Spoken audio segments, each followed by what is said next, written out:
ঠিক আছে, আমরা একটু গুগল থেকে ঘুরে আসতে চাই।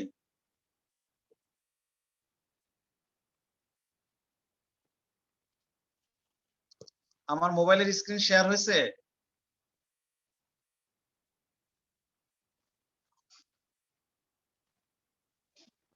সিফাত, স্যার হয় না। আমার মোবাইলের স্ক্রিন শেয়ার হয় নাই?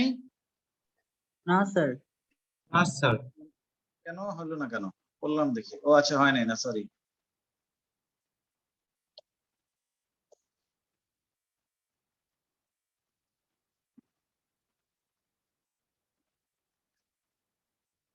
জয়েন করলো কে এখন?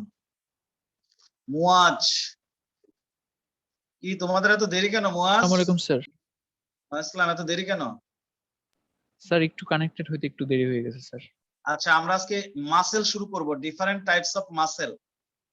আমরা অস্থি শেষ করছি, বুঝতে পারছো? Different types of muscle. তোমরা নিশ্চয়ই জানো এই চ্যাপ্টারে আছে অস্থি আর আছে পেশি। আমরা অস্থি শেষ করেছি, তবে অস্থির কিছু আইটেম আছে, যেমন অস্থি ভাঙা একটা আইটেম আছে, অস্থির জয়েন্ট একটা আইটেম আছে, সেগুলো পরে। এগুলো কি আসে আবার? সেগুলো পরে, কিন্তু আমরা আজকে মাসেল পড়বো, ডিফারেন্ট টাইপস অফ মাসেল। আমার মোবাইল স্ক্রিন শেয়ার হয়েছে? খেয়াল করো, মাসেল হচ্ছে আসলে মূলত 3 প্রকার। একেবারে উপরের ছবিটা দেখা যায়? ছবি দেখা যাচ্ছে? একজন কেউ রেসপন্স করো। জি স্যার, দেখা যায়। দেখা যায় না? সবার বাম পাশের ছবিটাতে কি লিখছে দেখছো? Smooth muscle. মাঝের ছবিটাতে লিখছে কার্ডিয়াক মাসেল, আর ডান পাশের ছবিটাতে লিখছে স্কেলেটাল মাসেল। ওরা ঠিকই লিখেছে। আসলে আমাদের শরীরে যে মাসেল আছে, এই মাসেল প্রধানত 3 রকম। 3 রকম কি কি? এখানে যে এইমাত্র ছবিটা আমি এনেছি, সেই ছবি অনুযায়ী যদি বলি, তাহলে সবার নিচেরটা হচ্ছে স্মুথ মাসেল, যেটাকে বাংলায় বলা হয় মসৃণ পেশি। এই স্মুথ মাসেলটাকে যদি আমরা আলাদাভাবে আবার দেখতে চাই, তাহলে ওরা অনেক সুন্দর সুন্দর ছবি দেখাবে। স্মুথ বলার পেছনে কারণটা কি?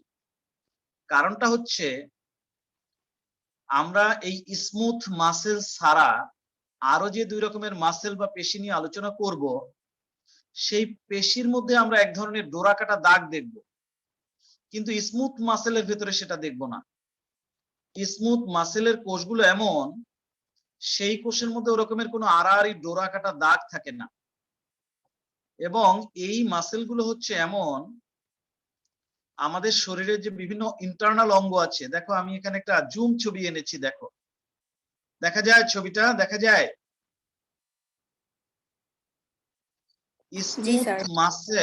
স্মুথ মাসেল এর কোষগুলো এমন, এই কোষগুলো হচ্ছে লম্বা লম্বা মাকুর মতো, মাঝখানটা চওড়া আর 2 দিকটা সরু, এবং মাঝখানে একটা বেশ বড় নিউক্লিয়াস থাকে। হ্যাঁ, প্রত্যেকটা কোষের মাঝখানে একটা বড় নিউক্লিয়াস থাকে। আর একটা জিনিস, প্রত্যেকটা কোষের মাঝখানটা সরু আর 2 দিকটা, মাঝখানটা চ্যাপ্টা 2 দিকটা সরু, সেটা তো বলেইছি, যাকে মাকুর সাথে তুলনা করা হয়। মাকু জিনিসটাই হচ্ছে এরকম, যার মাঝখানটা চওড়া আর 2 দিকটা সরু, সেই মাকুর মতো দেখতে। এই জন্য স্মুথ মাসেলটাকে অনেক সময় আবার স্পিন্ডেল মাসেল বলে। এবং এই মাসেলগুলো দেখা যায় হচ্ছে তোমার আমাদের শরীরের যে ইন্টারনাল অঙ্গগুলো আছে, শরীরে যে অভ্যন্তরীণ অঙ্গ প্রত্যঙ্গগুলো আছে, যেমন মনে করো আমাদের কিডনি, আমাদের কি বলবো, মূত্রথলি, হ্যাঁ, তারপর হচ্ছে আমাদের পরিপাক তন্ত্র, এরকমের শরীরের যত অভ্যন্তরীণ অঙ্গ আছে, সেই সকল অঙ্গ প্রত্যঙ্গে এই স্মুথ মাসেলটা পাওয়া যায়, মসৃণ পেশিটা পাওয়া যায়। যেহেতু শরীরের পেশিগুলো সব স্মুথ মাসেল হবে না, এখানে একটু বলবো আমি। অনৈচ্ছিক পেশি, এটা অনৈচ্ছিক পেশি, কিন্তু সব অনৈচ্ছিক পেশি স্মুথ মাসেল তা না। যেমন আমাদের কার্ডিয়াক মাসেল যেটা, সেটাও অনৈচ্ছিক পেশি, কিন্তু সেটা তো স্মুথ মাসেল না, ওটাকে কার্ডিয়াক মাসেলই বলতে হবে। ঐচ্ছিক না অনৈচ্ছিক, এটা হচ্ছে তার কাজের উপরে ডিপেন্ড করে তার নাম। আর আমরা যে এখন স্মুথ মাসেল বলছি, তারপরে আবার একটাকে রাফ মাসেল বলবো, একটাকে আবার কার্ডিয়াক মাসেল বলবো, বা এগুলো হচ্ছে তার গঠনের উপর ভিত্তি করে। স্মুথ মাসেলটার নাম দেওয়া হয়েছে এই কারণে, যেহেতু এই মাসেলের গায়ে কোনো ডোরা কাটা দাগ নাই। বলতে পারো যে স্যার ডোরা কাটা দাগ কি, সেটাই তো চিনি না। সেটা আমি তাহলে দেখাই। আমি এই স্মুথ মাসেলটা তোমরা এইমাত্র দেখলা, পাশাপাশি আমি একটা ডোরা কাটা দাগ আছে এরকম একটা মাসেল দেখাই, তাহলে দুইটার মধ্যে কম্পেয়ার করলে বুঝবা যে কেন এটাকে স্মুথ বলা হচ্ছে। স্মুথের বিপরীত হচ্ছে রাফ, তবে রাফ না বলে এটাকে অনেক সময় স্কেলেটাল মাসেল বলে। স্কেলেটাল মাসেল, এখন আমি স্কেলেটাল মাসেলটা আনছি, এই যে স্কেলেটাল লিখলাম।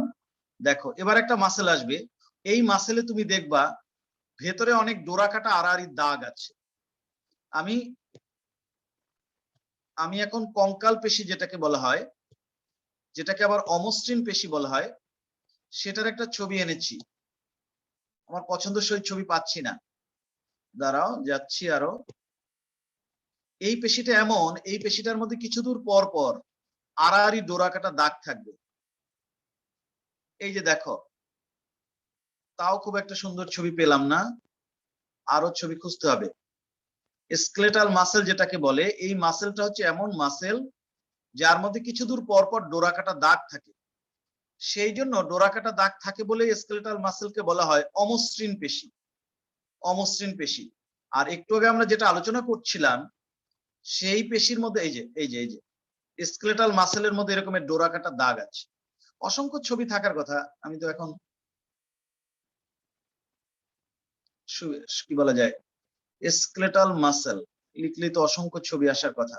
স্কেলেটাল মাসেল টিস্যু, দেখি কি অবস্থা, অনেক ছবি আসার কথা। এই যে এই ছবিটা দেখো, উপরের ছবিটার দিকে তাকাও, একেবারে উপরের ছবিটার দিকে তাকাও, ওইটাই হচ্ছে স্কেলেটাল মাসেল। দেখো ওর গায়ে আড়াআড়ি ডোরা কাটা দাগ আছে, কিন্তু মাঝখানের যেটা, সেটা হচ্ছে মসৃণ পেশি, ওর গায়ে কোনো আড়াআড়ি ডোরা কাটা দাগ নাই।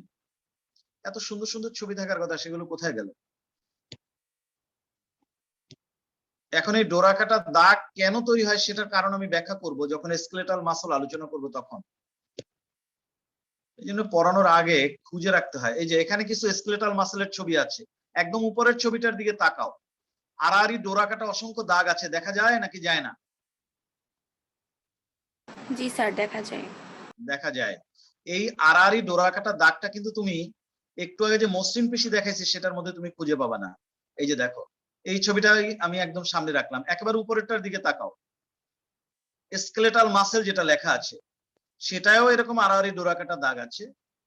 আবার মাঝখানে যেটা আছে কার্ডিয়াক মাসেল, সেটার মধ্যেও কিন্তু ডোরা কাটা দাগ আছে। তবে কার্ডিয়াক মাসেলটাকে কার্ডিয়াক মাসেল আমরা নামে কি পরিচিত। পেশের কোষগুলো দেখতেছি? হ্যাঁ, পেশির কোষগুলো দেখতে পাচ্ছ, একেবারে উপরে যেটা দেখতে পাচ্ছ। আমি এবার ডাউনলোড করার ছবিগুলোতে নিয়ে যাই তোমাদেরকে। এতক্ষণ যে ছবিগুলো দেখছো এগুলো আমরা ডাউনলোড করেছি, এবার আমরা সেই ছবির আলোকে কথা বলি। এই ছবিটাই সবচেয়ে মোটামুটি বোঝার জন্য ভালো।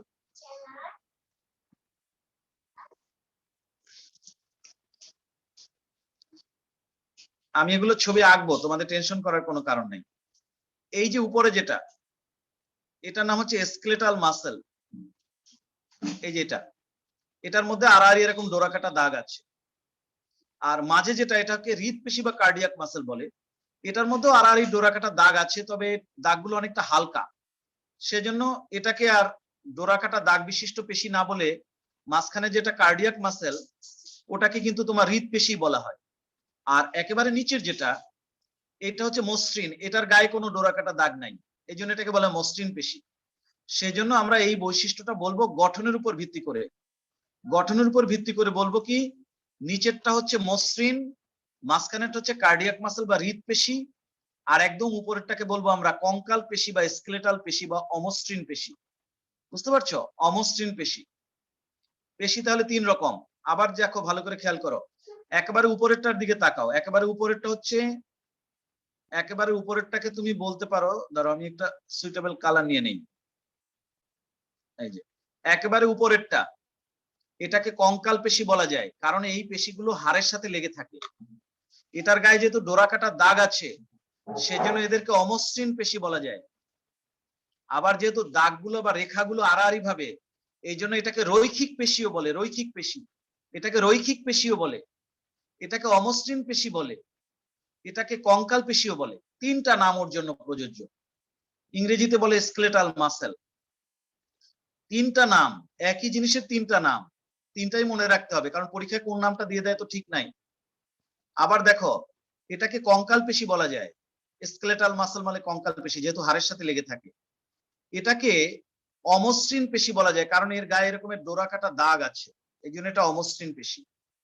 আবার এই দাগগুলো যেহেতু আড়াআড়ি আড়াআড়ি দাগ বা রেখা আছে, সেজন্য এটাকে রৈখিক পেশিও বলে, রৈখিক রৈখিক পেশি। তাহলে যাহা কঙ্কাল পেশি, তাহাই অমসৃণ পেশি, তাহাই রৈখিক পেশি। গঠনের উপর ভিত্তি করে বলছি কিন্তু। আর এই মাঝখানের যেটা, এটার একটাই নাম, কার্ডিয়াক পেশি বা হৃদপেশি। এটা আমাদের হার্ট তৈরিতে ব্যবহৃত হয়। আর নিচের যেটা, এটা হচ্ছে মসৃণ পেশি। তবে এই নিচের যেটা মসৃণ পেশি, এটার আবার অনেক নাম আছে। এই মসৃণ পেশিটা পাওয়া যায় আমাদের শরীরের একদম অভ্যন্তরীণ বিভিন্ন অঙ্গ প্রত্যঙ্গে। যেমন আমরা পাকস্থলীতে পাবো, আমাদের কিডনিতে পাবো, আমাদের ক্ষুদ্রান্ত্র বৃহদন্ত্রে পাবো, আমাদের মলাশয়ের গায়ে পাবো, মূত্রথলির গায়ে পাবো। আমাদের শরীরের অভ্যন্তরীণ বিভিন্ন অঙ্গ প্রত্যঙ্গের গায়ে এই পেশিগুলো পাওয়া যায়। হ্যাঁ, আমাদের চোখের যে আইরিশ, সেখানে পাবো। এই জন্য এই পেশিগুলো দেহের অভ্যন্তরীণ বিভিন্ন অঙ্গ প্রত্যঙ্গে পাওয়া যায়। আমাদের জিহ্বায় পাবো। হ্যাঁ, অনেক জায়গায় এই অভ্যন্তরীণ পেশিগুলো পাওয়া যায়। এই জন্য এই পেশির আরেকটা নাম আছে, এটাকে বলে ভিসেরাল পেশি। ভিসেরাল, ভিসেরাল তোমরা জানো নিশ্চয়ই। ভিসেরাল শব্দের অর্থ হচ্ছে দেহের অভ্যন্তরীণ। অনেক সময় মানুষ যদি অ্যাবনর্মাল ডেথ হয়, তখন পোস্টমর্টেম করে, ওই পোস্টমর্টেম রিপোর্টটাকে বলা হয় ভিসেরা রিপোর্ট। ভিসেরা, ভিসেরাল শব্দের অর্থ হচ্ছে দেহের অভ্যন্তরীণ, তাই না? এই জন্য যেহেতু এই পেশিটা দেহের অভ্যন্তরীণ বিভিন্ন অঙ্গ প্রত্যঙ্গে পাওয়া যায়, সেই জন্য এই পেশিটাকে আবার ভিসেরাল পেশিও বলে। আবার এই পেশিটায় যেহেতু কোনো আড়াআড়ি দাগ নাই, সেই জন্য এটাকে মসৃণ পেশিও বলে, আবার অরৈখিক পেশিও বলে। অরৈখিক পেশি, এটা ভিসেরাল পেশি, এটাই মসৃণ পেশি, এটাই অরৈখিক পেশি। একই জিনিসের তিনটা নাম, একই জিনিসের তিনটা নাম।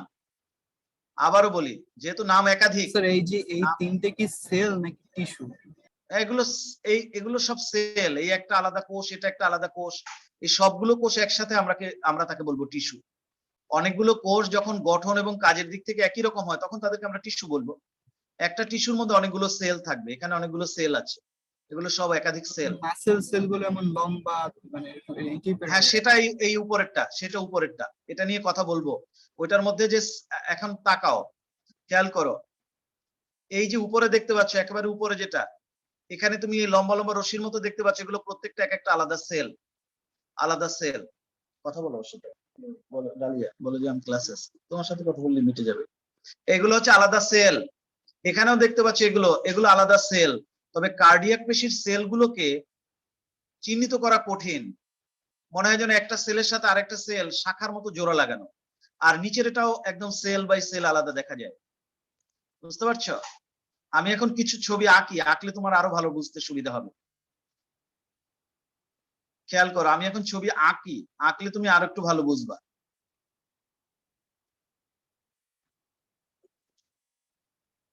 স্যার, অস্থিতে যেমন সেলের পাশাপাশি মাতৃকা ছিল, এরকমের কি এখানে সব আছে? আছে, সব বলবো, সব বলবো, সব বলবো, ভয়ের কোনো কারণ নাই, সব বলবো। মুসা ভালো আছো?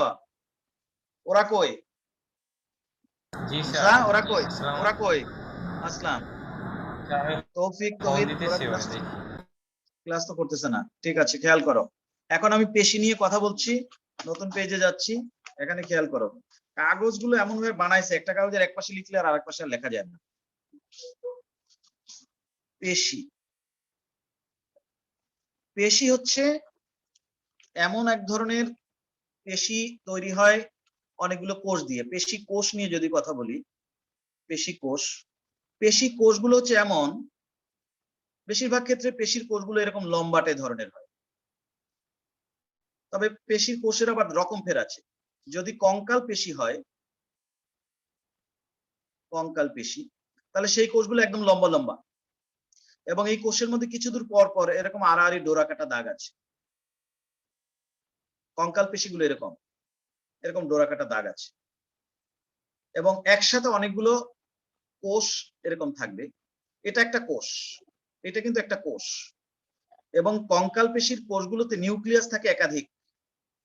আর নিউক্লিয়াস একদম মাঝখানে না থেকে পরিধির দিকে থাকে। এই একটা কোষের যে পরিধি, কলমগুলো আবার এমন, এটা দিয়ে কোনো সূক্ষ্মভাবে লেখা যায় না, কোনো কিছুতে শান্তি নাই, সব ভেজাল।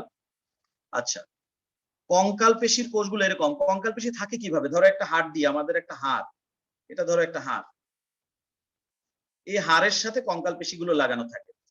এটা একটা হাড় মনে করো, এই হাড়ের সাথে কঙ্কাল পেশিগুলো এরকম লাগানো থাকে এরকম, এবং দুই মাথায় এরকম সুতা থাকবে, তন্তু থাকবে, যাকে আমরা কি বলবো? টেন্ডন।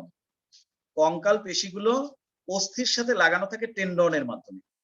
এই ধরো এইটুকু হচ্ছে টেন্ডন, সাদা বর্ণের এক ধরনের তন্তু, এটার নাম হচ্ছে টেন্ডন। আর এই মাঝখানে এগুলো হচ্ছে কঙ্কাল পেশির অনেকগুলো কোষ, এরকম অনেকগুলো কোষ একসাথে লম্বা একটা বেলি বা গুচ্ছ তৈরি করে থাকে। সেই বেলি বা গুচ্ছ যদি তুমি খুলে ফেলো কঙ্কাল পেশির, তাহলে দেখবা তার মধ্যে এরকম লম্বা লম্বা কোষ আছে। এটা একটা কোষ, আবার এটার পাশে মনে করো এটা আরেকটা কোষ, এটার পাশে মনে করো এটা আরেকটা কোষ, এরকম কঙ্কাল পেশির কোষগুলো এরকম। এখানে কিন্তু আমি 3টা কোষ আঁকছি, কিন্তু এদের মধ্যে তেমন কোনো ফাঁকা স্থান থাকে না, একেবারে গায়ে গায়ে লেগে থাকে।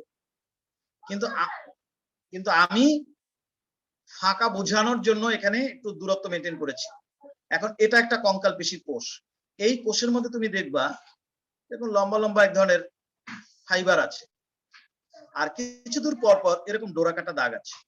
এই এরকম ডোরা কাটা দাগ আছে, কঙ্কাল পেশিগুলো এরকম।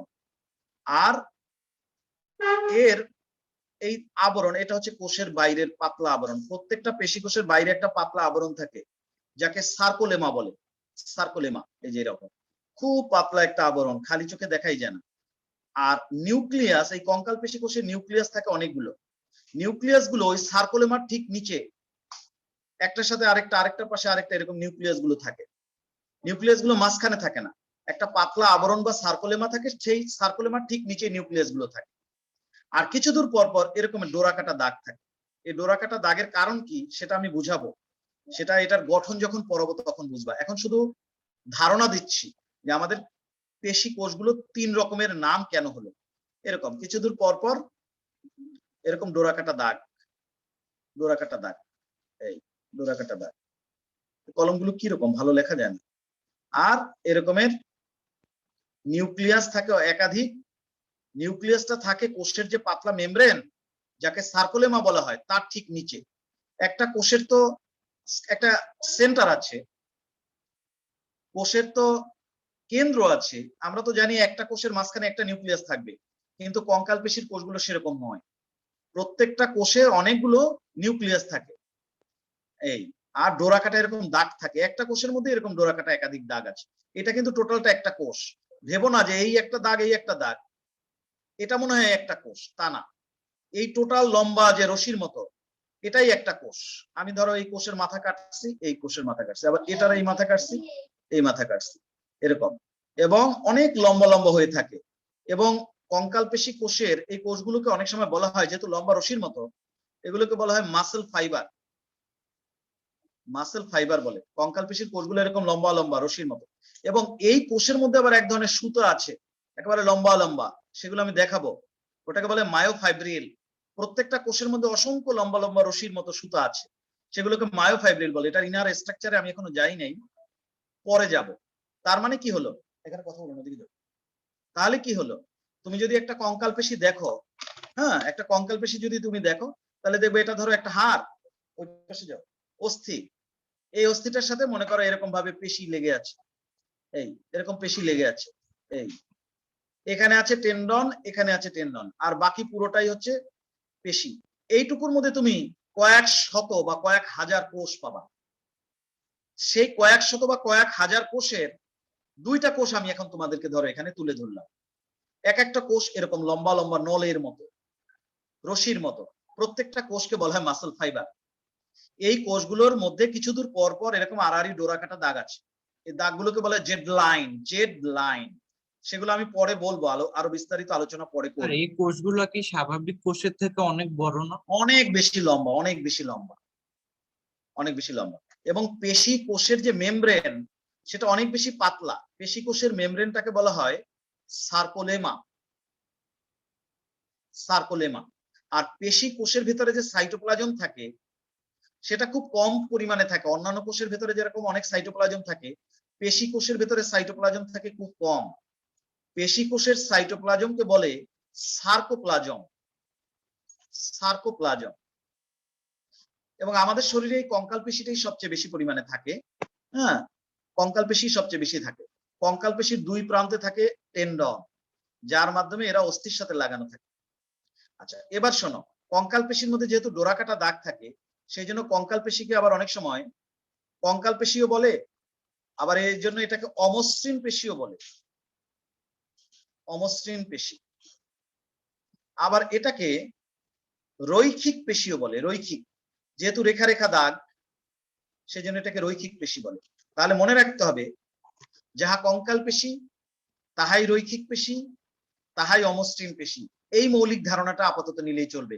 এটার গঠন ডিটেলসটা আমি পরে যাব। আরেকটা পেশি আছে একটু আগে দেখলা যেটা, এটা গেল কঙ্কাল পেশি, এটাকে মনে করো আমরা নাম্বার 1 দিলাম। আরেকটা পেশি আছে, এটাকে বলে হৃদ পেশি, হৃদ পেশি। এটার অল্টারনেটিভ তেমন নাম নাই, জাস্ট ইংরেজিতে তুমি বলবা কার্ডিয়াক মাসেল। আচ্ছা, আমরা তো হৃৎপিণ্ড পড়ে এসেছি তাই না?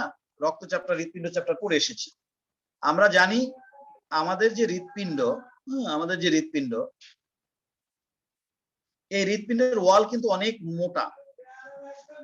বিশেষ করে হৃৎপিণ্ডের যেটা নিলয়, এই নিলয় তো অনেক মোটা। নিলয়ের কোন কোন জায়গা আছে প্রায় 6 সেন্টিমিটার পর্যন্ত পুরু, তাই না? এই তো উপরের অংশটাকে বলে অলিন্দ, আর নিচের অংশটাকে বলা হয়, এখানে দুইটা নিলয় আছে, উপরে দুইটা আছে অলিন্দ, নিচে আছে দুইটা নিলয়।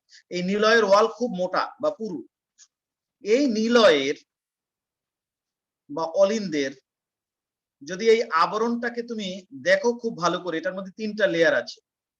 একেবারে সবার বাইরে একটা লেয়ার আছে যেটাকে বলা হয় এপিকার্ডিয়াম, এপিকার্ডিয়াম, খেয়াল করো। আর নিচেও একটা লেয়ার আছে যেটাকে বলা হয় এন্ডোকার্ডিয়াম।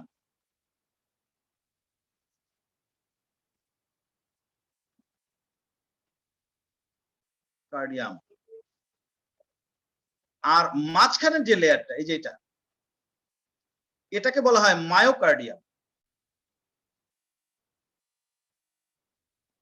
মায়োকার্ডিয়াম। এই যে মায়োকার্ডিয়াম লেয়ারটা, এই লেয়ারটাই তৈরি হয় এই হৃৎপেশি দিয়ে। এপিকার্ডিয়ামও না, এন্ডোকার্ডিয়ামও না। এপিকার্ডিয়াম এবং এন্ডোকার্ডিয়াম কিন্তু তৈরি হয় 3 নাম্বার পেশি, যেটা আমরা আলোচনার জন্য রেখে দিয়েছি এখনো, মসৃণ পেশি, সেটা দিয়ে। কিন্তু মাঝখানের যে লেয়ারটা, মায়োকার্ডিয়াম পেশি, এইটা মায়োকার্ডিয়াম যে লেয়ার, এই মায়োকার্ডিয়াম লেয়ারটা তৈরি হয় এই হৃৎপেশি দিয়ে। আমি বোঝাতে পারছি না? পারি নাই? হৃৎপিণ্ডের যে আবরণ, এটা 3 স্তর বিশিষ্ট।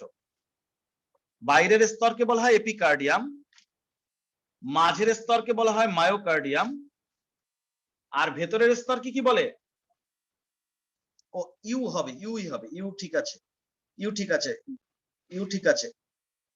কার্ডিয়াক যখন বলবো তখন এ, আর কার্ডিয়াম বললে ইউ, এটা ঠিক আছে। আমি একটু কনফিউজড ছিলাম, তাই দেখে নিলাম। যেটা বলছিলাম, হৃৎপিণ্ডের অলিন্দ বলো আর নিলয় বলো, সম্পূর্ণ আবরণটাই 3 স্তর বিশিষ্ট। এর মধ্যে বাইরের স্তরটাকে বলা হয় এপিকার্ডিয়াম, ভেতরের স্তরটাকে এন্ডোকার্ডিয়াম, আর মাঝের স্তরটাকে কি বলে? মায়োকার্ডিয়াম। এই মায়োকার্ডিয়াম স্তরটাই হচ্ছে হৃৎপেশি দিয়ে তৈরি। এটুকু কি আমি বোঝাতে পারছি না? পারি নাই? এখন হ্যাঁ, এখন এই হৃৎপেশিটা দেখতে কেমন দেখো। হৃৎপেশিটা দেখতে খুব ইন্টারেস্টিং। এরকম হৃৎপেশিটা দেখতে কিরকম দেখো, অনেক শাখা প্রশাখায় বিভক্ত।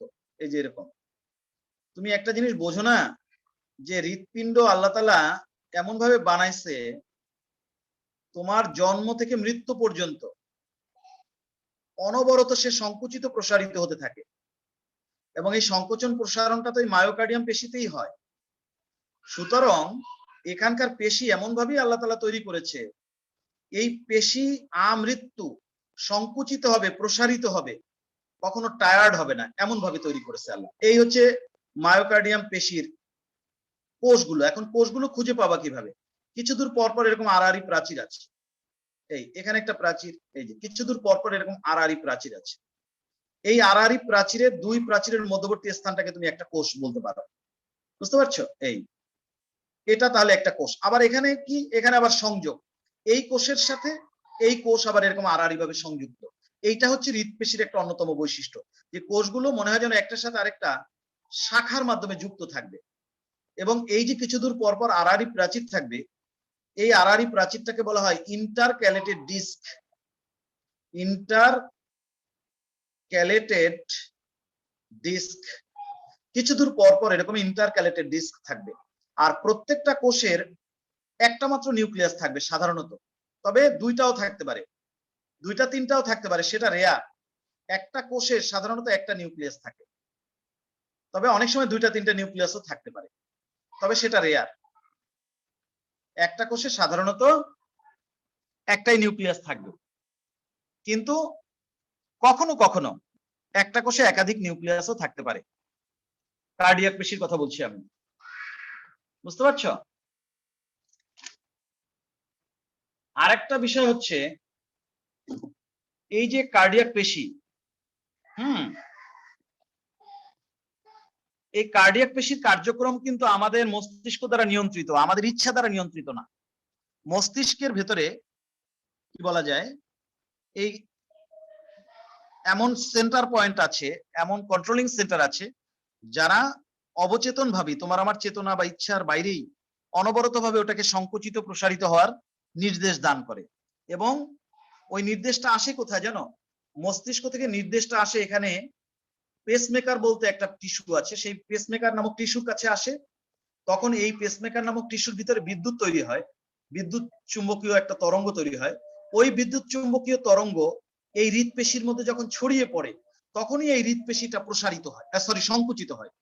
বিদ্যুৎ চলে গেলে সংকুচিত হয়, আবার বিদ্যুৎ চলে গেলে প্রসারিত হয়, আর বিদ্যুৎ আসলে সংকুচিত হয়। সবসময় মনে রাখবা, বিদ্যুৎ যদি আমাদের কোষের ভেতর থেকে প্রবাহিত হয়, তাহলে সেই কোষ কিন্তু সংকুচিত হয়। এই হৃৎপেশিগুলো এরকম, যখনই বিদ্যুৎ প্রবাহ আসে, ওই যে তোমার পেসমেকারের মধ্যে দিয়ে বিদ্যুৎ তৈরি হয়ে চারপাশে ছড়িয়ে পড়ে মায়োকার্ডিয়াম পেশির মধ্যে, তখনই এই পেশিটা সংকুচিত হয়।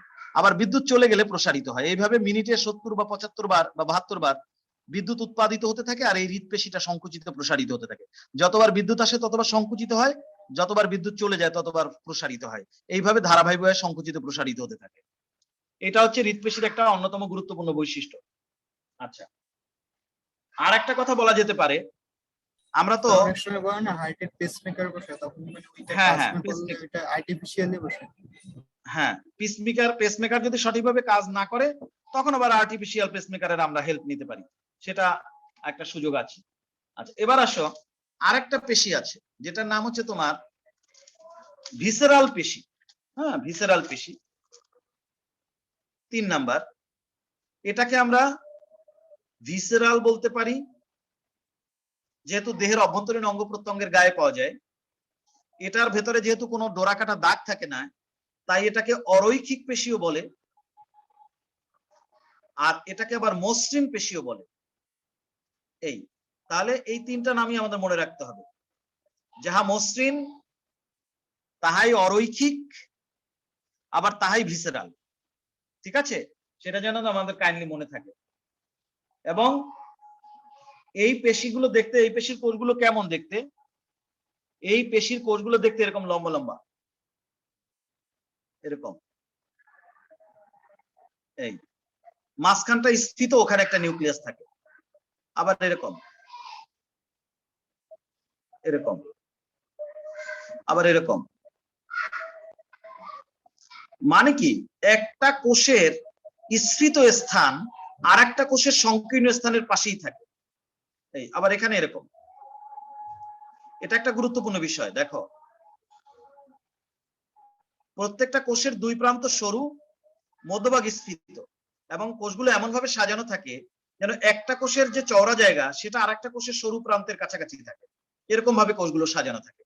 কোষের মধ্যে কোনো এরকম ডোরা কাটা দাগ থাকে না, তবে লম্বা লম্বা মায়োফাইব্রিল তো থাকবে, সেরকমের দাগ থাকতে পারে, সমান্তরাল বা লম্বা দাগ সাইজ থাকবে। কি এক হয় না নাকি বিভিন্ন কোষগুলো, এই কোষগুলো না খুব বেশি বড় না। তোমার ওই যে কঙ্কাল পেশির কোষগুলো যেমন বিশাল বিশাল লম্বা, এই কোষগুলো ওরকমের অত বেশি লম্বা না। সাইজ আমি মানে দিব সমান কিনা স্যার আর কি সাইজ সব? না, না সাইজ কম বেশি ছোট বড় হতে পারে, সবগুলোর সাইজ একরকম না, ছোট বড় আছে। তবে আমি গঠন যখন লিখবো তখন আমি প্রত্যেকটা ডিটেলসটা দিব। এই পেশিগুলো আমরা পাবো কোথায়? এই পেশিগুলো পাবো আমাদের ওই যে এইমাত্র কিয়া দেখলাম, আমাদের হার্ট দেখলাম, সেই হার্টের একদম ভেতরে এন্ডোকার্ডিয়াম, বাইরের যে এপিকার্ডিয়াম সেখানে পাবো। আমাদের যে মূত্রথলি আছে সেখানে পাবো। আমাদের যে শিরা এবং ধমনী আছে সেটার ওয়ালে পাবো। হ্যাঁ, আমাদের যে কি বলবো জননাঙ্গ আছে সেখানে পাবো, মূত্রথলিতে পাবো, আমাদের পাকস্থলিতে পাবো, আমাদের ক্ষুদ্রান্ত্র বৃহদান্ত্রে পাবো, আমাদের রেকটাম বা মলাশয়ে পাবো। আমাদের শরীরের অভ্যন্তরীণ বিভিন্ন অঙ্গ প্রত্যঙ্গের ভেতরে এই পেশিগুলো আমরা পাবো, কোথাও ছোট ছোট আবার কোথাও বড় বড়। এই তাহলে এই মোটামুটি 3 ধরনের পেশি সম্পর্কে আমরা ধারণা দিলাম, কিন্তু এখন এদের বর্ণনা আমাদের লিখতে হবে। একটা মৌলিক কনসেপ্ট আপনারা দাঁড় করালাম, এতক্ষণ ধরে তোমরা তো শুধু খেয়াল করেছো, তাই না? এখন আমরা নোটে যাব। বুঝতে পারছো না পারো নাই? মৌলিক কনসেপ্টটা তৈরি হয়েছে তো না হয়নি? কথা বলো। জি স্যার, হয়েছে স্যার। আচ্ছা, তাহলে আমরা এবার নোটে যাব। নোটে কিছু আরো আনুষঙ্গিক তথ্য থাকবে, সেভাবে আমরা নোটটা লিখতে শুরু করবো। লেখো পেশি। পেশি কথাটা লিখে হাইফেন দাও, হাইফেন দিয়ে লেখো পেশি এক প্রকার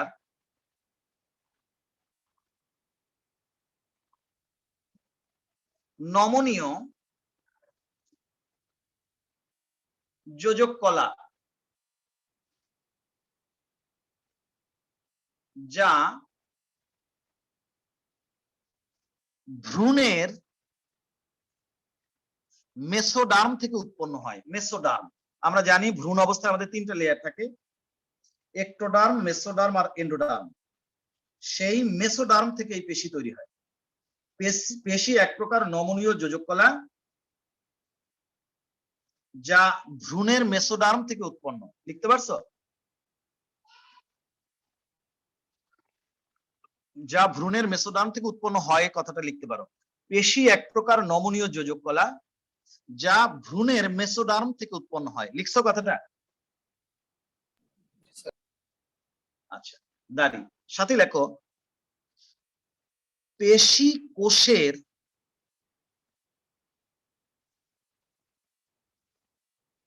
মেমব্রেন অতিশয় পাতলা ও স্বচ্ছ থাকে, যাকে সার্কোলেমা বলে। Sarcolemma, sarcolemma.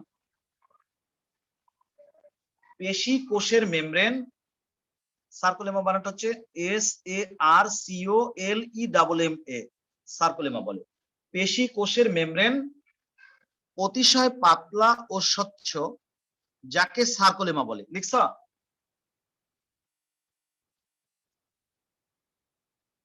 জি স্যার। স্যার অতিশয় পাতলা, তারপর ও স্বচ্ছ। পেশি কোষের মেমব্রেন অতিশয় পাতলা ও স্বচ্ছ, যাকে সার্কোলেমা বলে। পেশি কোষের মেমব্রেন অতিশয় পাতলা ও স্বচ্ছ, যাকে সার্কোলেমা বলে। লিখছ? জি স্যার, লিখছি। দাঁড়ি সাথী লেখো পেশি কোষে সাইটোপ্লাজমের পরিমাণ খুব কম পরিমাণে থাকে। সাইটোপ্লাজম খুব কম পরিমাণে থাকে। লেখো পেশি কোষে সাইটোপ্লাজম খুব কম পরিমাণে থাকে, যাকে সার্কোপ্লাজম বলে। সার্কোপ্লাজম, SARCOPLASM। পেশি কোষে সাইটোপ্লাজম খুব কম পরিমাণে থাকে, যাকে সার্কোপ্লাজম বলে। পেশি কোষে সাইটোপ্লাজম খুব কম পরিমাণে থাকে, যাকে সার্কোপ্লাজম বলে।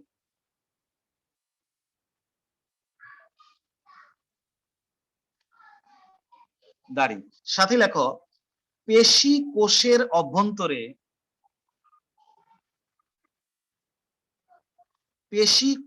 অভ্যন্তরে মায়োফাইব্রিল MYO FIBRIL মায়োফাইব্রিল নামক পেশি কোষের অভ্যন্তরে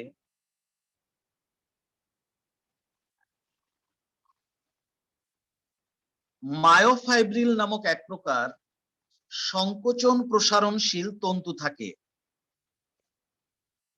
পেশি কোষের অভ্যন্তরে মায়োফাইব্রিল নামক এক প্রকার সংকোচন প্রসারণশীল তন্তু থাকে।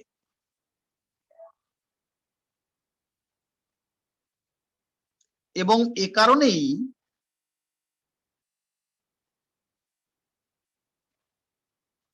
পেশি কোষ সংকুচিত ও প্রসারিত হতে পারে, এবং এ কারণেই পেশি কোষ সংকুচিত ও প্রসারিত হতে পারে। পেশি কোষের অভ্যন্তরে মায়োফাইব্রিল নামক এক প্রকার সংকোচন প্রসারণশীল তন্তু থাকে, এবং এ কারণেই পেশি কোষ সংকুচিত ও প্রসারিত হতে পারে। স্যার তন্তু থাকে? হ্যাঁ, পেশি কোষের অভ্যন্তরে মায়োফাইব্রিল নামক এক প্রকার সংকোচন প্রসারণশীল তন্তু থাকে, এবং এ কারণেই পেশি কোষ সংকুচিত ও প্রসারিত হতে পারে।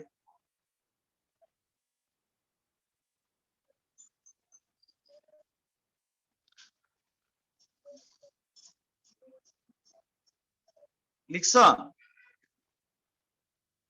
জি স্যার। দাঁড়ি সাথে লেখো, পেশি কলা সংকোচন প্রসারণের মাধ্যমে আমরা রাসায়নিক শক্তিকে যান্ত্রিক শক্তিতে পরিণত করে থাকি। পেশি কলা সংকোচন প্রসারণের মাধ্যমে আমরা রাসায়নিক শক্তিকে যান্ত্রিক শক্তিতে রূপান্তরিত করে থাকি।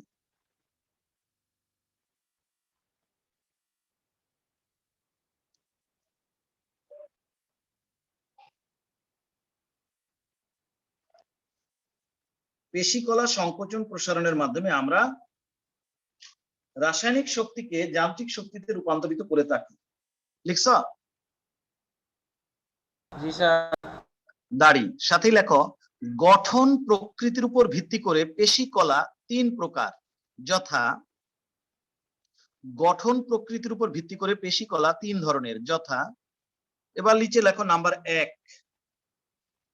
সমস্যা নাই, আমরা ভিসেরাল দিয়ে শুরু করি, এটা আগে পরে হলে তো সমস্যা নাই। নাম্বার 1 লেখো ভিসেরাল, অবলিক দিয়ে লেখো অরৈখিক, অবলিক দিয়ে লেখো মসৃণ পেশি। ভিসেরাল, তারপর অরৈখিক, তারপরে মসৃণ পেশি, হাইফেন দিয়ে লেখো।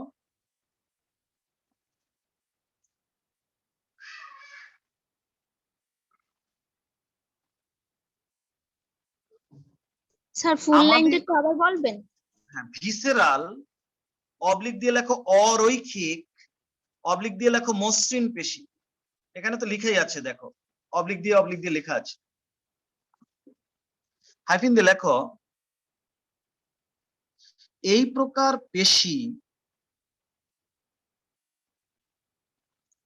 আমাদের দেহের বিভিন্ন অঙ্গ প্রত্যঙ্গের প্রাচীরে পাওয়া যায়। এই প্রকার পেশি আমাদের দেহের বিভিন্ন অঙ্গ প্রত্যঙ্গের প্রাচীরে পাওয়া যায়, যেমন পাকস্থলী, ক্ষুদ্রান্ত্র, বৃহদান্ত্র, মলাশয়, মূত্রাশয়,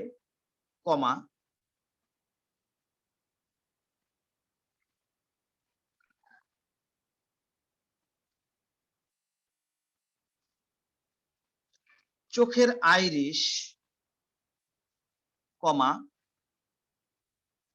শিরা ও ধমনীর প্রাচীর ইত্যাদি।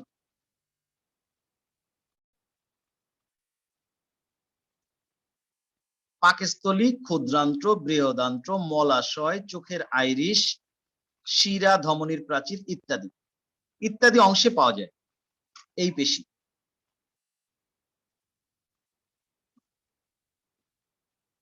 স্যার আবার বলবেন এই যে পাকস্থলীর ক্ষুদ্রাঞ্চল বৃহদাঞ্চল।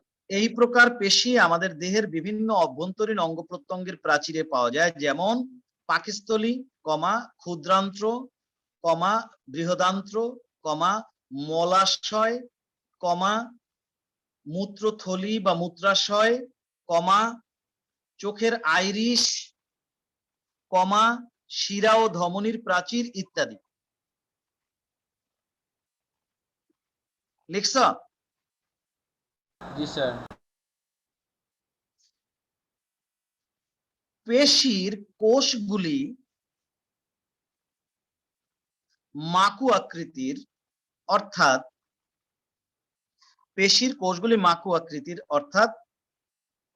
দুই প্রান্ত সরু এবং মধ্যভাগ চওড়া।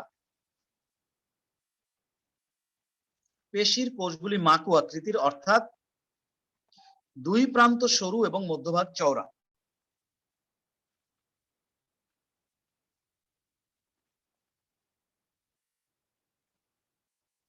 এদের গড় দৈর্ঘ্য 15 থেকে 200 মাইক্রোমিটার। 15 থেকে 200 মাইক্রোমিটার এদের গড় দৈর্ঘ্য। স্যার এদের কোষগুলি মাকু আকৃতির, অর্থাৎ দুই প্রান্ত সরু এবং মধ্যভাগ চওড়া। এদের কোষগুলি মাকু আকৃতির, অর্থাৎ দুই প্রান্ত সরু এবং মধ্যভাগ চওড়া।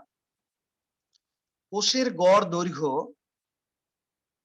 15 থেকে 200 মাইক্রোমিটার এবং ব্যাস 8 থেকে 10 মাইক্রোমিটার। কোষের গড় দৈর্ঘ্য 15 থেকে 200 মাইক্রোমিটার এবং ব্যাস 8 থেকে 10 মাইক্রোমিটার।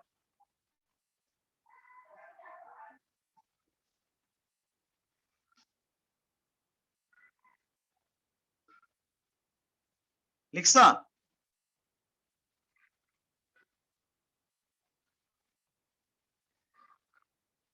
বলো না জি স্যার লিখছো কিনা, লিখছি। লেখো। জি স্যার। এদের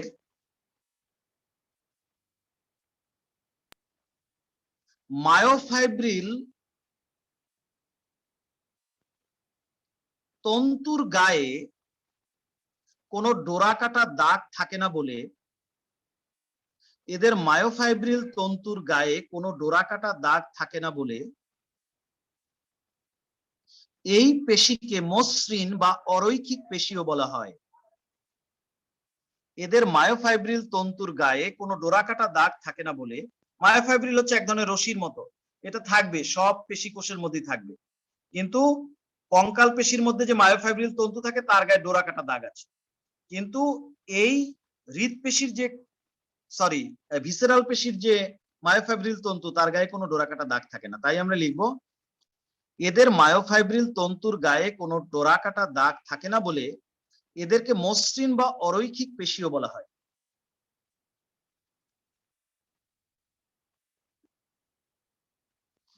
লিখছা? জি স্যার। দাঁড়ি সাথে লেখো, একটি কোষের স্ফীত প্রান্ত আরেকটি কোষের সরু অংশের পাশাপাশি অবস্থান করে। একটি কোষের স্ফীত অংশ আরেকটি কোষের সরু অংশের পাশাপাশি অবস্থান করে।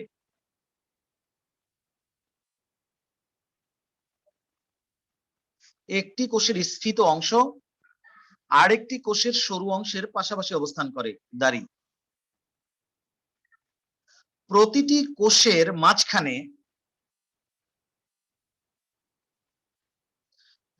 কোষের মাঝখানে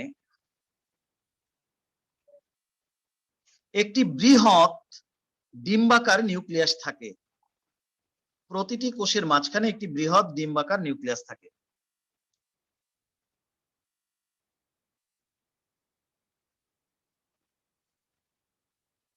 প্রতিটি কোষের মাঝখানে একটি বৃহৎ ডিম্বাকার নিউক্লিয়াস থাকে। লিখছো? জি স্যার। দাড়ি সাথে লেখো অনেক সময় এই নিউক্লিয়াসের অভ্যন্তরে একাধিক নিউক্লিওলাস পাওয়া যায়। অনেক সময় এই নিউক্লিয়াসের অভ্যন্তরে একাধিক নিউক্লিওলাস পাওয়া যায়।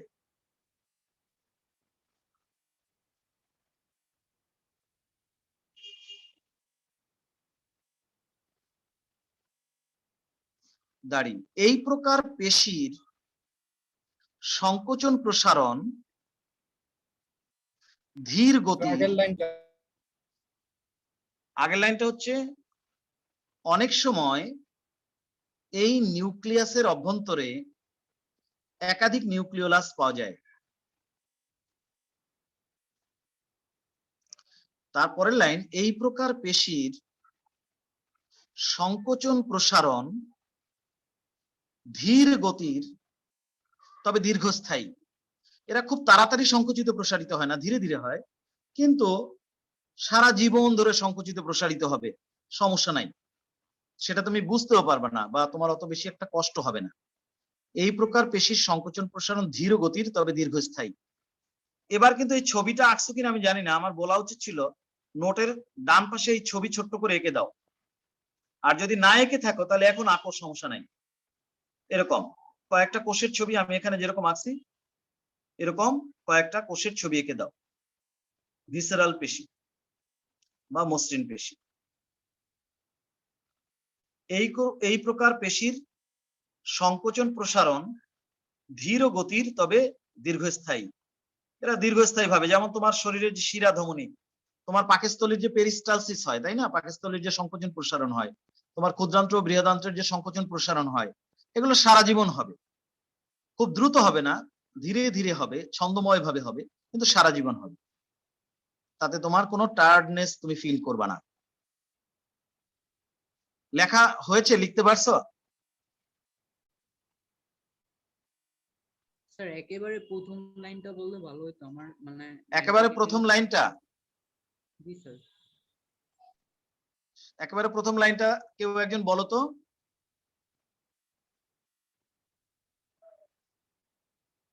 সিফাত, প্রথম লাইনটা বলো। স্যার কোনটার প্রথম লাইন? ও তো মনে হয় এই যে আর এই ইয়া পেশি, হ্যাঁ, এই মসৃণ পেশিটার প্রথম লাইনটা বলো। এই প্রকার পেশি আমাদের দেহের বিভিন্ন অঙ্গ প্রত্যঙ্গের প্রাচীরে পাওয়া যায়, যেমন পাকস্থলী, কিডনি, ক্ষুদ্রান্ত, বৃহদান্ত্র, এরকমের স্যার উদাহরণ ইত্যাদি। আচ্ছা ঠিক আছে, আচ্ছা সাথে আরেকটু লেখো, এইমাত্র যে লিখলা তার নিচে আরেকটু লেখো।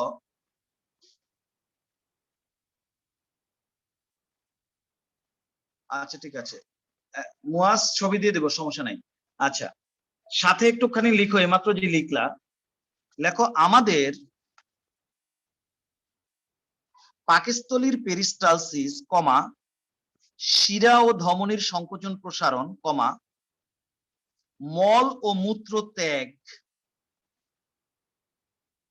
আমাদের পাকস্থলীর পেরিস্টালসিস, কমা, শিরা ও ধমনীর সংকোচন প্রসারণ, কমা, মল ও মূত্র ত্যাগ, কমা,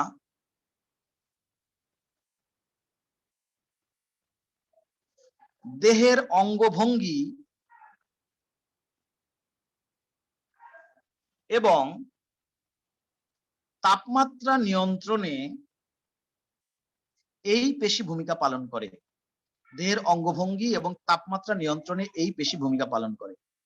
অঙ্গভঙ্গি কি জন্য? কারণ আমাদের মুখের ভেতরে এ ধরনের অনেক পেশি আছে যা দিয়ে আমরা মুখমণ্ডল সংকুচিত করি, চোখ ভ্রু কুঁচকাই, আমাদের দৈহিক মানে মুখের যে অঙ্গভঙ্গি সেটা এটা দিয়ে আমরা প্রকাশ করতে পারি।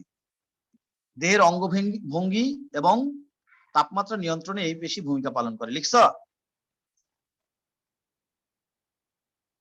পাকস্থলীর পেরিস্টালসিস, শিরা ও ধমনীর সংকোচন প্রসারণ, মল ও মূত্র ত্যাগ, দেহের অঙ্গভঙ্গি এবং তাপমাত্রা নিয়ন্ত্রণে এই পেশি সহায়তা করে। লিখছো কিনা বলো। জি স্যার। ঠিক আছে, এতক্ষণ আমরা লিখলাম অরৈখিক বা মসৃণ বা ভিসরাল পেশি। এবার লেখো নাম্বার 2, হৃদপেশি, যাকে আমরা কার্ডিয়াক মাসল বলেছি একটু আগে।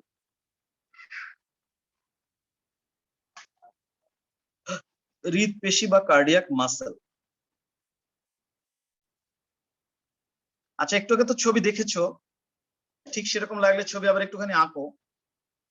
হ্যাঁ, বর্ণনা তুমি বাম পাশে দাও, ছবি ডান পাশে থাকুক, এমন কিছু না, ছবি আঁকা এমন কঠিন কিছু না।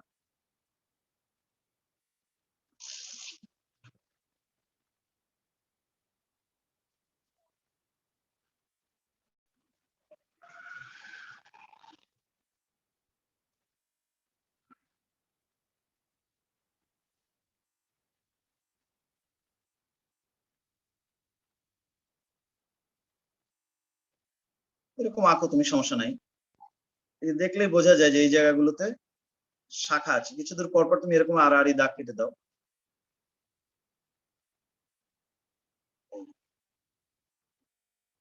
নিউক্লিয়াস দেখা দাও, এরকম শাখা প্রশাখায় বিভক্ত পেশিগুলো। তোমরা গুগলে অসংখ্য ছবি পাবা, বইয়ের মধ্যে আছে, আমি এঁকে দিলাম, এমন কিছু না, কঠিন কিছু না। আরো যদি তুমি লম্বা করো করতে পারো, তাই না?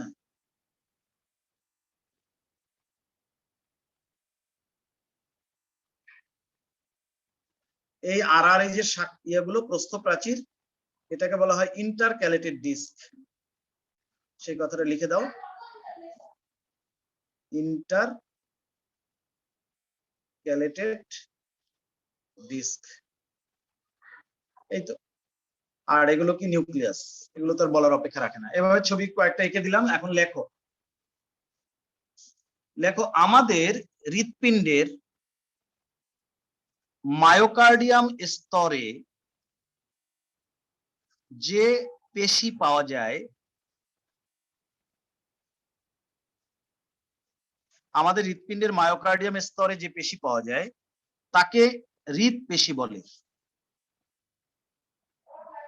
আমাদের হৃৎপিণ্ডের মায়োকার্ডিয়াম স্তরে যে পেশি পাওয়া যায় তাকে হৃৎপেশি বলে। লেখো, এই পেশির কোষগুলি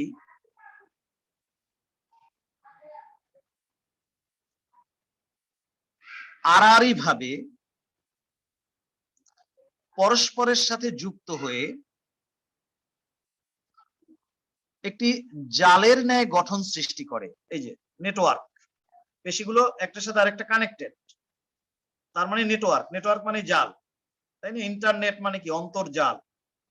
ঠিক সেরকম এই পেশির কোষগুলি আড়াআড়ি ভাবে পরস্পরের সাথে যুক্ত হয়ে একটি জালের ন্যায় গঠন সৃষ্টি করে। বুঝছো কথাটা? এই পেশির কোষগুলি আড়াআড়ি ভাবে পরস্পরের সাথে যুক্ত হয়ে একটি জালের ন্যায় গঠন সৃষ্টি করে। লিখছো কথাটা?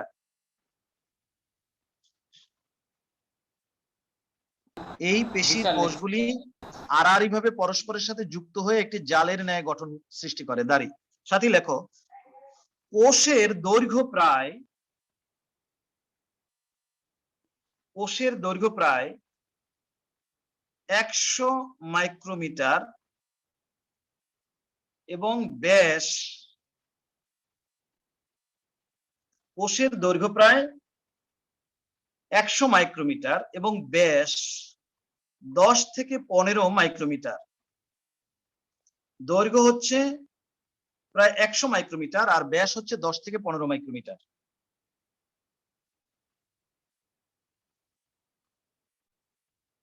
কোষের দৈর্ঘ্য প্রায় 100 মাইক্রোমিটার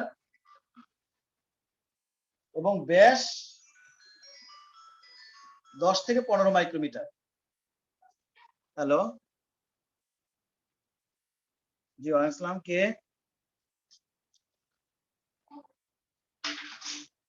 আমি তো ক্লাসে আছি, একটু পরে ফোন দাও, 15 মিনিট পরে ফোন দাও।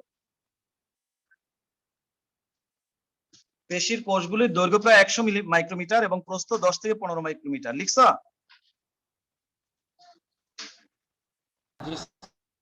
দাঁড়ি সাথে লেখো, ইন্টারক্যালেটেড ডিস্ক নামক এক প্রকার আড়াআড়ি প্রাচীর কোষগুলিকে পরস্পর থেকে পৃথক করে। ইন্টারক্যালেটেড ডিস্ক শব্দটা এখানে লেখা আছে দেখো, intercalated disc, INTERCALATED, intercalated disc নামক এক প্রকার আড়াআড়ি প্রাচীর কোষগুলিকে পরস্পর থেকে পৃথক করে। ইন্টারক্যালেটেড ডিস্ক নামক এক প্রকার আড়াআড়ি প্রাচীর কোষগুলিকে পরস্পর থেকে পৃথক করে। প্রতিটি কোষের মাঝখানে একটি বা দুটি বৃহৎ নিউক্লিয়াস দেখা যায়। প্রতিটি কোষের মাঝখানে একটি বা দুটি বৃহৎ নিউক্লিয়াস দেখা যায়। স্যার ওই যে কি বলছেন ইন্টারক্যালেটেড ডিস্ক নামক? ইন্টারক্যালেটেড ডিস্ক নামক এক প্রকার আড়াআড়ি প্রাচীর কোষগুলিকে পরস্পর থেকে পৃথক করে। ইন্টারক্যালেটেড ডিস্ক নামক এক প্রকার আড়াআড়ি প্রাচীর কোষগুলিকে পরস্পর থেকে পৃথক করে। ইন্টারক্যালেটেড ডিস্ক নামক এক প্রকার আড়াআড়ি প্রাচীর কোষগুলিকে পরস্পর থেকে পৃথক করে। প্রতিটি কোষের মাঝখানে একটি বা দুটি বৃহৎ নিউক্লিয়াস থাকে।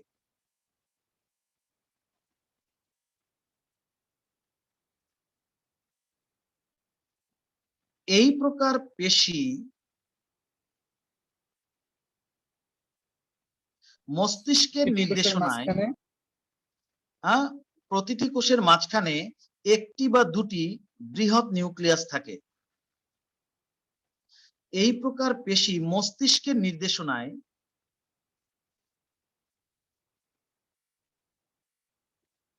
ছন্দময়ভাবে সংকুচিত ও প্রসারিত হয় এবং কখনো ক্লান্ত হয় না বা অবসাদগ্রস্ত হয় না। এই প্রকার পেশি মস্তিষ্কের নির্দেশনায় ছন্দময়ভাবে সংকুচিত প্রসারিত হয় এবং কখনো অবসাদগ্রস্ত হয় না, টায়ার্ড হয় না, সোজা কথা। এই প্রকার পেশি মস্তিষ্কের নির্দেশনায় ছন্দময়ভাবে সংকুচিত প্রসারিত হয় এবং কখনো অবসাদগ্রস্ত হয় না। এই প্রকার পেশি মস্তিষ্কের নির্দেশনায় ছন্দময়ভাবে সংকুচিত প্রসারিত হয় এবং কখনো অবসাদগ্রস্ত হয় না বা ক্লান্ত হয় না।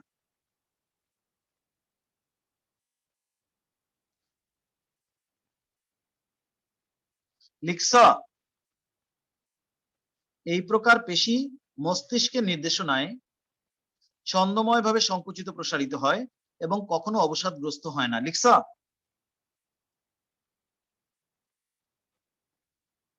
জি স্যার, লিখছি। লেখো, হৃৎপিণ্ডের সংকোচন প্রসারণের মাধ্যমে রক্ত চলাচল অব্যাহত রাখা এই পেশির কাজ। হৃৎপিণ্ডের সংকোচন প্রসারণের মাধ্যমে রক্ত সঞ্চালন অব্যাহত রাখা এই পেশির কাজ। হৃৎপিণ্ডের সংকোচন প্রসারণের মাধ্যমে রক্ত সঞ্চালন অব্যাহত রাখা এই পেশির কাজ। হৃৎপিণ্ডের সংকোচন প্রসারণের মাধ্যমে রক্ত সঞ্চালন অব্যাহত রাখা এই পেশির কাজ। আজকে এটুকুই থাকুক, আগামী ক্লাসে কঙ্কাল পেশি শেষ হয়ে যাবে। কঙ্কাল পেশিতে একটু এদেরও তো details- হালকা পাতলা ডোরাকাটা দাগ থাকে না? হালকা ডোরাকাটা থাকে, হ্যাঁ। তো স্যার এদের এটা কি মায়োফাইব্রিলে চিত্রে তুলে ডোরাকাটা ধরা দাগ লাগবে আছে, না? তবে তাহলে ওই কথাটা লিখে দাও, এদের মায়োফাইব্রিলে অস্পষ্ট ডোরাকাটা দাগ থাকে। এদের মায়োফাইব্রিলে অস্পষ্ট ডোরাকাটা দাগ থাকে কিন্তু অস্পষ্ট বা হালকা। এদের মায়োফাইব্রিলে অস্পষ্ট ডোরাকাটা দাগ থাকে, এই কথাটা লিখে দিতে পারো। আরেকজন যেন কি বললা সেটা আবার বলো, বুঝি নাই। ঐচ্ছিক না অনৈচ্ছিক সেটা এখানে বলবো না আমি, ওইটা সবার শেষে একটা লাইনে বলে দিব। কাজ, আমরা এখন পেশির প্রকারভেদ করতেছি গঠনের উপর ভিত্তি করে। কাজের উপর ভিত্তি করে পেশি দুই ধরনের, একটা হচ্ছে ঐচ্ছিক আর একটা হচ্ছে অনৈচ্ছিক।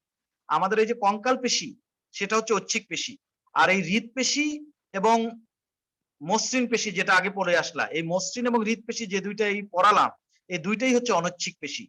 আর কঙ্কাল পেশি যেটা, সেটা পড়াই নাই এখন, ওটা হচ্ছে অনৈচ্ছিক পেশি, ওইটা হচ্ছে ঐচ্ছিক পেশি।